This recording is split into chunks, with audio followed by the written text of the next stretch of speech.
All right, so each week I'm going to be going over my top four of the position group, and I think it's nice to start out with the wide receivers this coming first one. So we're going to go over my top four, and it's going to be by different rounds. I just want to kind of go over who I think could be the best. Now, I want to preference that I'm not going to be going for small wide receivers. I think Jalen Waddle's better than, pretty much every one of the wide receivers that are coming out in this draft group that are small. The only one that really could compete with him is Mekhi Lemon. But again, I want a big wide receiver. That's what I'm going to be going for. So, first one to start off is going to be Jordan Tyson. And when you watch this dude play, the reality is that this dude can be a premier talent in the league. Like, he runs routes crisp. He is 6'2", 200 pounds. He has got quick agility, speed, all of it. Spectacular catching. His hands are great. The one problem with Jordan Tyson is he's just injury prone. And that's one of the reasons why he might fall. Because the reality is, if he wasn't injury prone, or if he didn't have a lot of injuries in college, look at this catch, he would be probably a top 3 pick in this draft. It's just a lot of soft tissue injuries that kept happening throughout his career that would limit him on the field. Now, we've seen this before with different players, and it kind of goes one of two ways. It goes that they stay the same and, they keep getting injured, and it is what it is. But sometimes they have this in college. You're at Arizona State. Sometimes maybe the training facilities and all that stuff aren't at tip-top tier, whereas the Miami Dolphins, having a facility that, really regulates stuff like this, your recovery and all that, sometimes they turn out to just figure it out in the NFL and just not get injured anymore. Because this dude, if you can have him on the field, he can be a blue chip player in this. In this draft and in the NFL. He could be one of the top wide receivers. What he reminds me of is kind of like a bigger Chad Johnson. He's one of those that just, his routes are so clean. He stops and goes so cleanly. Whereas, a lot of wide receivers coming out of college, they struggle with route running at first. And that's the one thing that they have to get down a little bit better, because they have such good physical talent that sometimes they can just manipulate that. Whereas Jordan Tyson, his routes are just so clean that he just gets off the break so fast. Like I said, at 11, if Jordan Tyson is there, it is a very enticing pick, because if you can stop the injuries with him, pairing him up with Jalen Waddle, he could be one of the best wide receivers in the league. He could be a superstar if you can keep him on the field. Because like I said, he has everything. He has all the traits that you want in your wide receiver. He's big, he's strong, he's fast, can run routes, can catch. Look at this catch right there. Like, he does stuff like that that's just unbelievable. It's just about him staying on the field. And the next one's going to be someone that some people have in the second round, some people have in the first round. I think he's going to go late first round. I think he's going to start jumping once he gets there. But Denzel Boston, and then I would even say, out of all the wide receivers, this is going to be my favorite guy.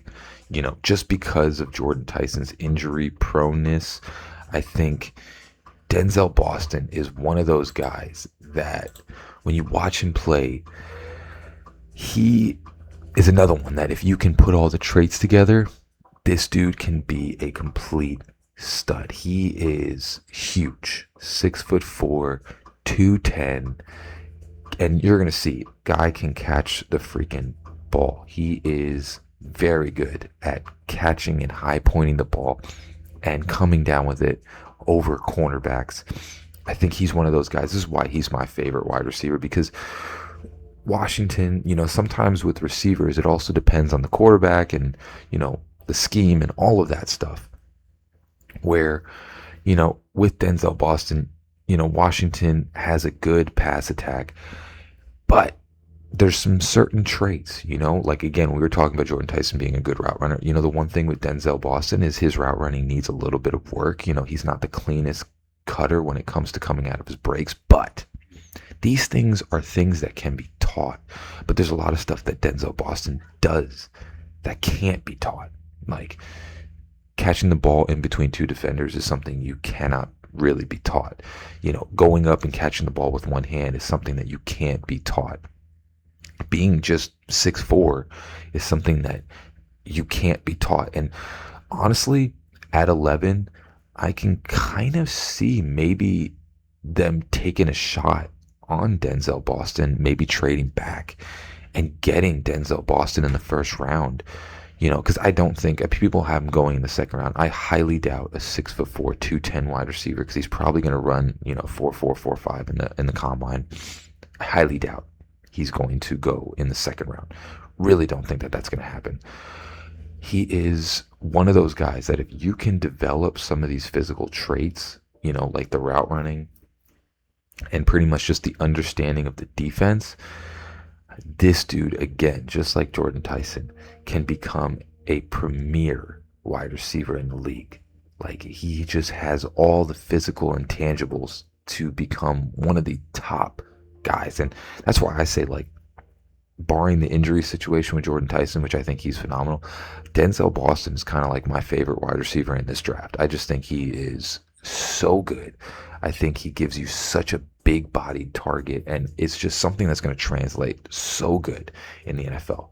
It's just, his hands are great. He's got everything that you need.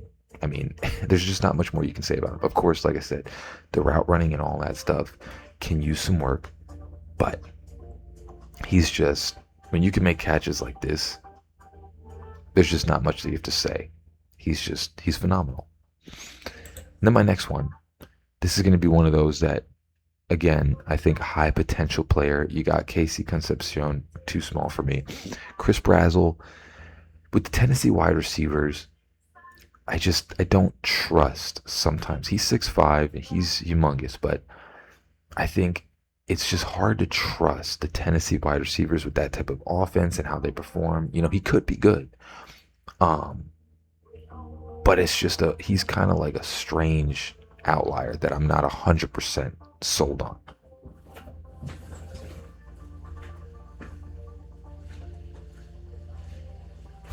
But when it comes to the next guy, who's going to be someone that I think, there's Elijah Surratt, but Chris Bell is another one of the guys that I think really needs to be taken a look at. So when you look at Chris Bell, one of my comps for him is Anquan Boldin, because I just think he's one of those guys that is going to be a sleeper in the draft. You could probably get him in the second, maybe even the third round, because he tore his ACL this year. But when you watch him, number one, against Miami, he tore us up. You watch him last year, he looked like such a freaking stud. Like, this dude, he's big, fast, like 6'2". He's like 200 and some pounds, 200 and I think it's like 210 if I'm not mistaken, 220. Yeah.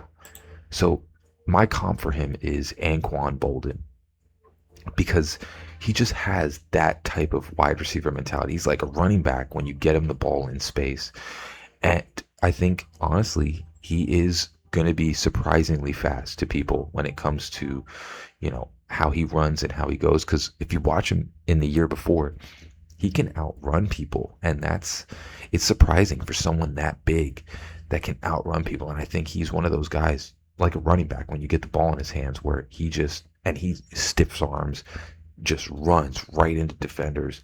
I think he's going to be one of the steals of the draft, where you can get him in like the second or third round, possibly third round, and he heals up from that ACL situation.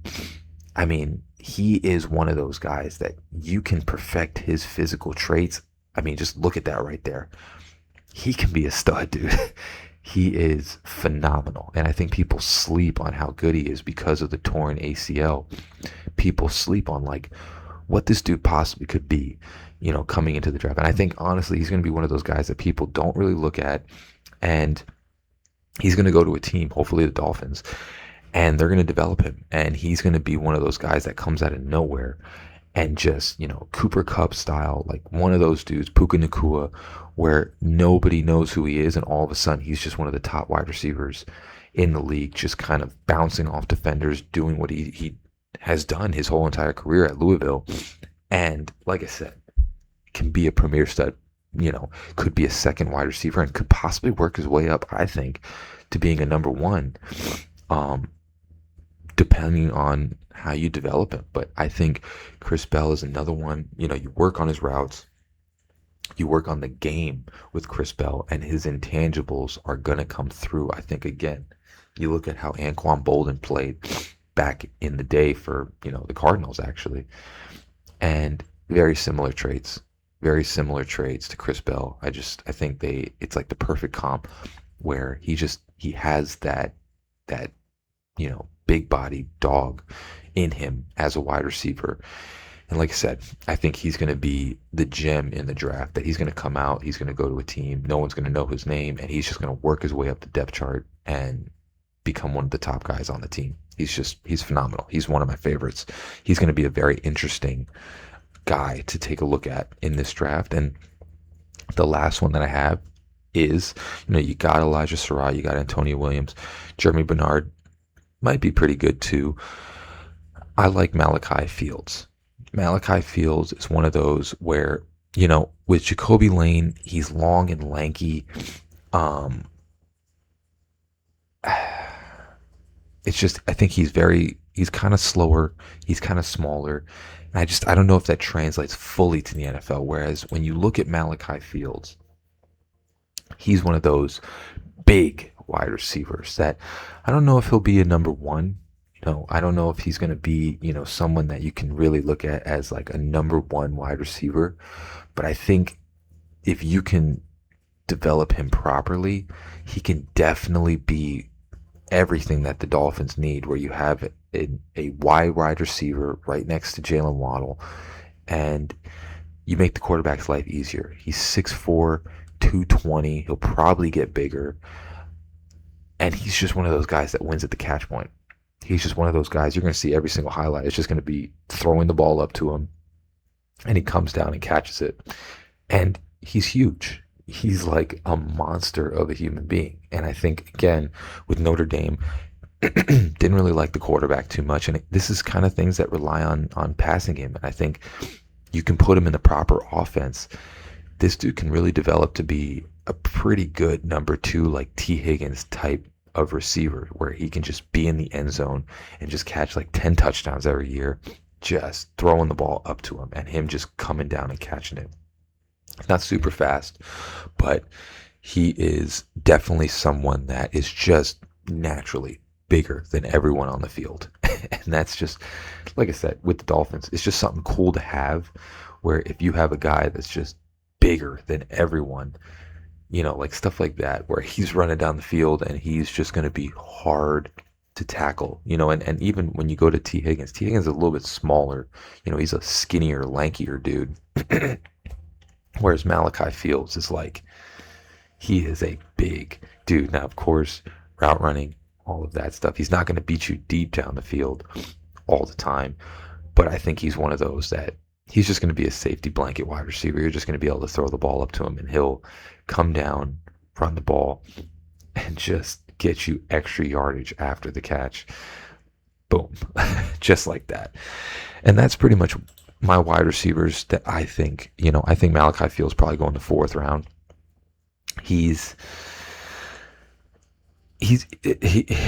probably go in the fourth. I can see him going in the fourth, maybe in the third, but those are going to be my top guys. I like a lot of the wide receivers. It's a good class. I think Carnell Tate's going to go up first, just because no injury history. I think he's just a prototypical AJ Green type of wide receiver. I think he's going to go to the Browns or something like that. Mekhi Lemon, he's phenomenal. He's just small, and I don't want to do a whole nother thing of small wide receivers. He's phenomenal though. Like, if Mekhi Lemon honestly was like 6'2", he would probably be the best wide receiver in this class.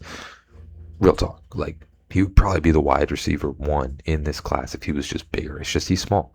He's a smaller guy. Casey Concepcion and what's the other one? Concepcion and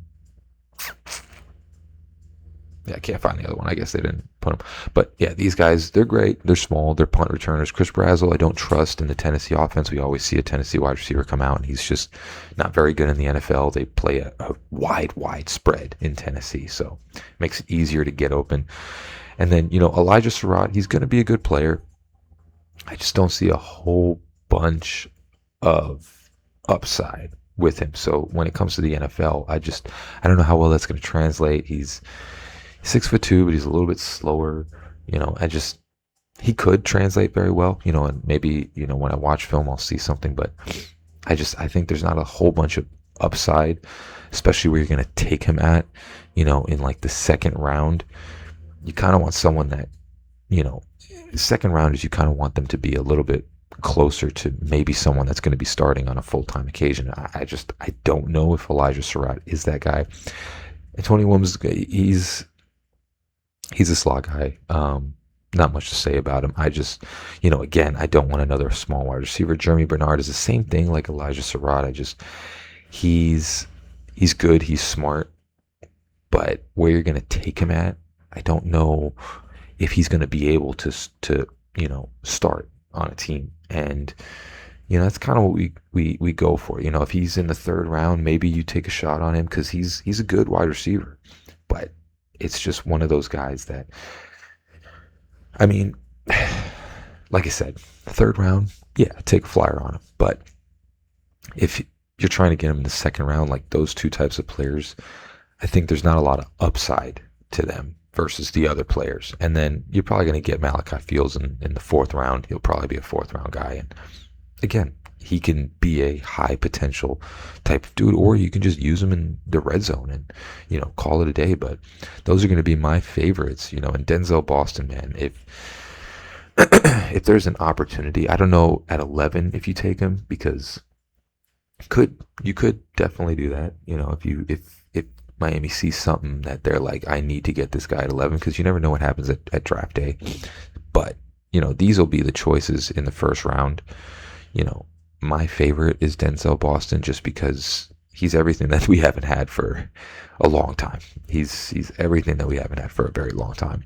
And then again, like I said, third round, you could probably snag a Chris Bell, or fourth round Malachi Fields, get some depth in there and possibly some high potential players. Like I said, you got to take that, if you want to take that shot on Jordan Tyson with his injury history. It's maybe, but I don't know.